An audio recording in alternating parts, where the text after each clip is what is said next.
Hello everybody, CritCrab here with another story, this one about a DM who enjoyed cruelly tearing into players for fun, only for it to blow up in his face, ending in a train wreck both in-game and out after he took pictures of his purple-headed yogurt spewer on someone else's phone.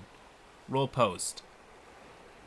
Hello, I've been a fan for a while, and to skip the fluff, I decided I wanted to share my story. Not because it's a horror story, but because it was a moment of delightful schadenfreude. Our major players in the story are a tabaxi monk/rogue named Gato, a human storm sorcerer named Phineas, Garbang, a child grave cleric who's been touched by the god Mirkul named William, a lizard folk druid, my second character, of the moon, me, and finally, the reason for this story, the DM. The story. This was my first major introduction to D&D 5th edition, as before I had spent my time in 3.5 Pathfinder, Starfinder, and Shadowrun. I had been serving in the military at this time, and one thing we would do for hangouts were play D&D. My previous group at this base dried up because all of them were about to leave for other places, so I was willing to join the group that started in my building. This group was run by several of my coworkers who were not fans of me. A little bit of backstory, I'm a fairly odd and unusual person who at this point in my life has decided to give less than a fork about what anyone thinks. These gentlemen were, however, quite uninterested in finding ways to piss me off. They enjoyed trying to get rises out of me.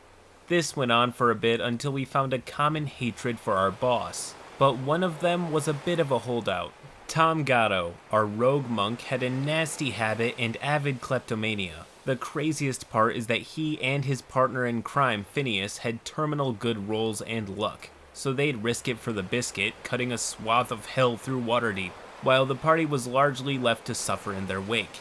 His player, on the other waffle, was a dauntingly tall man with a cocksure attitude and alpha mentality. But he wouldn't be aggressive unless you poked the bear. He always acted kind of like a big brother, but the kind that picks on you, but still likes you. Phineas, our sorcerer, both character and player, was the oldest of the group. He was a nihilistic psychopath that would burn people to ashes for mildly inconveniencing him. In my first session, he turned a child into a pillar of cinders for picking his pockets. His character and personality very rarely differed. He actually hated 5e, but enjoyed dorking around and messing with the DM. These guys had their fits and foibles, but by far the worst was the DM. He was your typical pseudo-psychopath with an arrogancy issue. Unless you proved useful in some capacity, he sees you as nothing more than a thing for his entertainment. Sadly, a personality trait he's continued to this day, but I digress back to it. I had joined the party while they were still in the early portions of the Dragon Heist module. They had claimed the deed to the Trollskull Manor and were moving to increase its reputation and profits, even if those avenues were unsavory. When I joined the story this time, it was right around when Trollskull Alley had just been attacked by the Nimblewright that was attacking Nimrod. More on that later. Being the biggest of smarty pants, we thought to check in with the Temple of Gond, for they were basically Artificer Central to see if we could learn more about this. We arrived and my character, being the druid, was immediately uncomfortable. The DM saw this and latched onto my perceived discomfort and set out about making it less the character being uncomfortable and more me being uncomfortable. A bit of backstory. This druid was my second character I had made for this group, my first being a warforged fighter that I was quite fond of but died in a misunderstanding with were-rats. And one thing the DM knew is that I have an unusual sense of empathy when it comes to certain types of creatures in D&D. Things like dragons, undead, and of course constructs. I feel for them personally and don't enjoy killing them. And the DM knew he could target me with this stuff because at the time I was still finding ways of ignoring their jabs at things that bothered me. So I was an easy target. So when I entered this place, he proceeded to describe this place in excessive detail. He wasted no words describing this place as less of an engineer's playground and more like a robotic chop shop that was along the lines of something out of the Saw franchise. Gato got annoyed that he was wasting so much time just to troll me, so to get back on track, the GM gave me the option of retroactively bringing my old character's body here. I saw body because the DM's NPC, a drunkard druid monk, decided to remove my head and core to find a way to animate it again. The reason? Again, because it would annoy me. So they do, and he sets about explaining that these creepy lunatics set about ripping him apart like rabid hyenas. This persisted until I decided to let the party do their thing and go speak to the source of our mad bomber, the original nimble right that we had coined, Nim, and in that same amount of time the one that was free, Nimrod, as the creation of Nim. I had entered his cage. As for creating another construct and showing signs of sentience, they deemed him defective. Yes, the priests of the god of invention and innovation saw an evolving construct as defective. Either way, he was shy, pensive, basically how he's written in the module. The temple had locked him away and proceeded to basically abuse him. I implored that they either find a way for him to get help or put him out of his misery. The DM just ignored me while they talked about selling my old body. I stay behind and started talking with Nim. He takes a shine to me while the others are preoccupied, so he gives me the Nimblewright detector and teaches me how to use it. The party gives honest praise for finding the story bead. I quickly teach it to the cleric as the rogue and sorcerer were busy pilfering some goodies from the labs of these mad scientists. Fast forwarding some misadventures and running into the spoilers, the drow captain Zardos Zord, where the party try selling me as a slave. Not for any gain, but because they can. I decide to return to the temple to see if I can speak to Nim to see if he can improve the detector. So I depart. But I don't tell anyone why I'm going there. The party, wary of my actions for some reason, even though I've barely done anything until now, have Gato tag along with me. When I arrive, I explain that I want to see Nim again. An action that causes the DM to say, "Why would a druid care about a metal man?" he said with a condescending, "Huh." I snapped back with a, "Why would your druid do the same?" as I bring up my old character's head.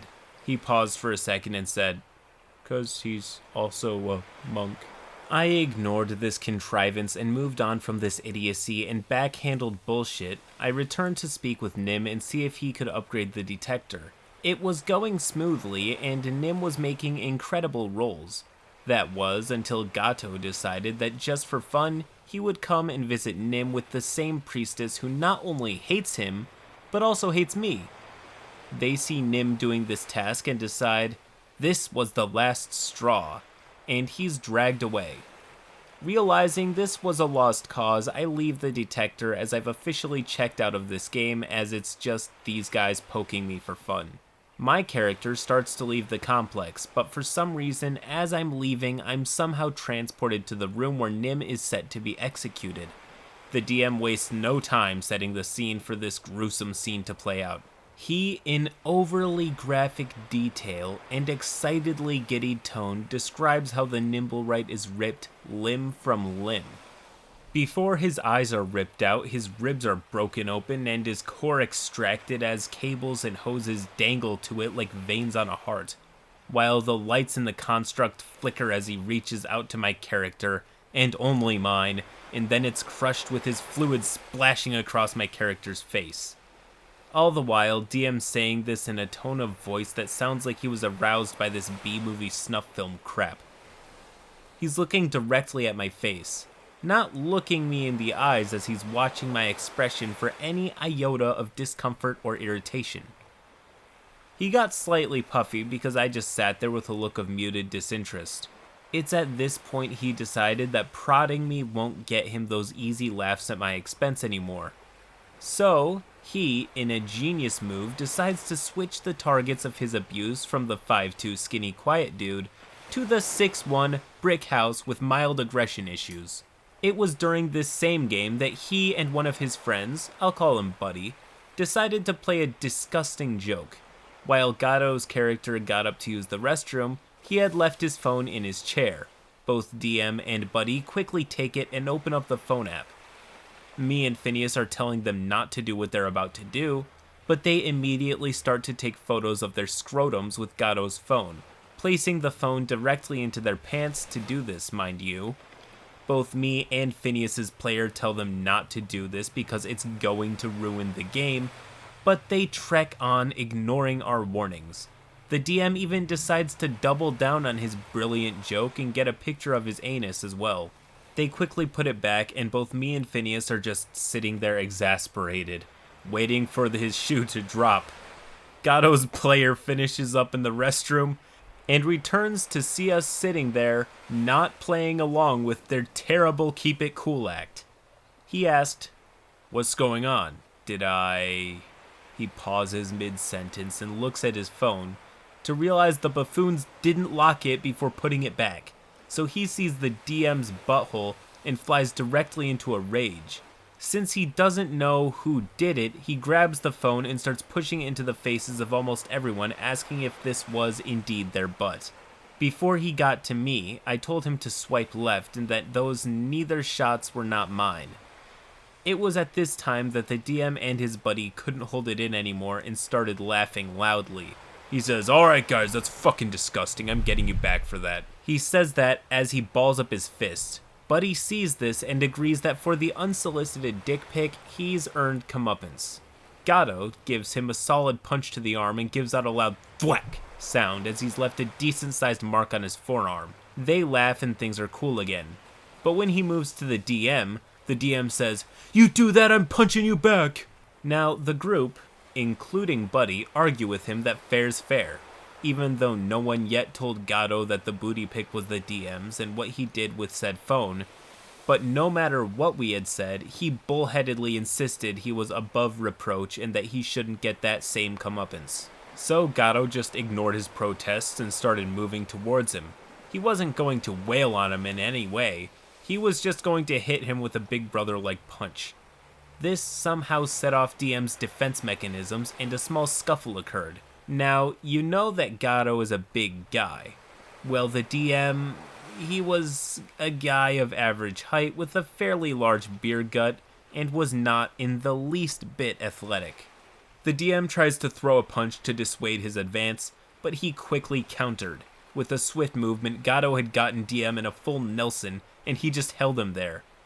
Gatto's not being overly aggressive with it, but he's just holding him there while saying, "Okay, you gonna calm down now?" in a calm tone of voice. All the while, the DM is trying to wriggle and wobble free, but he can't get any purchase on the guy who has him violently outclassed. While he's fighting to get free, he's getting redder and redder. Both me and Phineas have started to check out and are picking up our stuff. We were 5 seconds from just up and leaving, but DM finally surrendered and Gatto let him go. He accosts him for the disgusting joke, and that's not what you do to friends. DM, who's still redder than a ripe tomato, thinks he's got a window in and tries to sucker punch Gatto. Well, let's just say that his NPC may have been a monk. He, however, was not. Gatto quickly hit him with a jab to the jaw and he dropped like a bag of sweaty dirt. Obviously, seeing the game as over for the evening, we all decide to pack up and go to our building's common area. And we have a few drinks while he slept off the unconsciousness in the hallway. TLDR, DM forks around with the wrong guy and finds out. End post. I mean, you can only pull the tree branch so far before it slaps back into your face, right?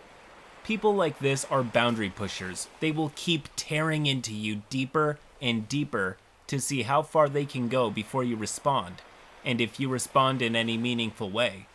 It sucks, but it's up to you to shut them down or get out of the situation the second they overreach, lest they continue. Chances are nobody is going to set fair boundaries for you, and if you let yourself become a doormat, you're going to get walked on. It's definitely a little cathartic hearing about somebody pushing boundaries and being a dick getting RKO'd gamer style. On the other, I'm obviously going to say that this was far from the mature option. But again, it's kind of funny hearing about someone who feels entitled to make everyone else feel bad and violate their personal property getting put in their place. For the reasons above, I feel inclined to place this story in light horror with just a touch of funny. It's one of those things that are just a little too weird and dumb to really feel too strongly about. Anyways, I bet you're wondering, wow, I sure do like this handsomely evolved crustacean character. Wherever could I find this lovely crab? Well, I am pleased to announce that I actually have an epic new crab adventure I've been personally setting out on with Davy Chappie and Blaine Simple lately on Twitch. We're grinding out the crab rave skin on Smite, and as of right now have only about a week and a half to climb to the top of the battle pass and unlock the crab skin before it's gone forever. The stakes have never been higher. So if you want to know where I am, it's going to be at CritCrab Live on Twitch in between uploads here on the main channel. Anyways, if you like this video, please do leave a like and subscribe to the channel for more stories just like this one. Till next time.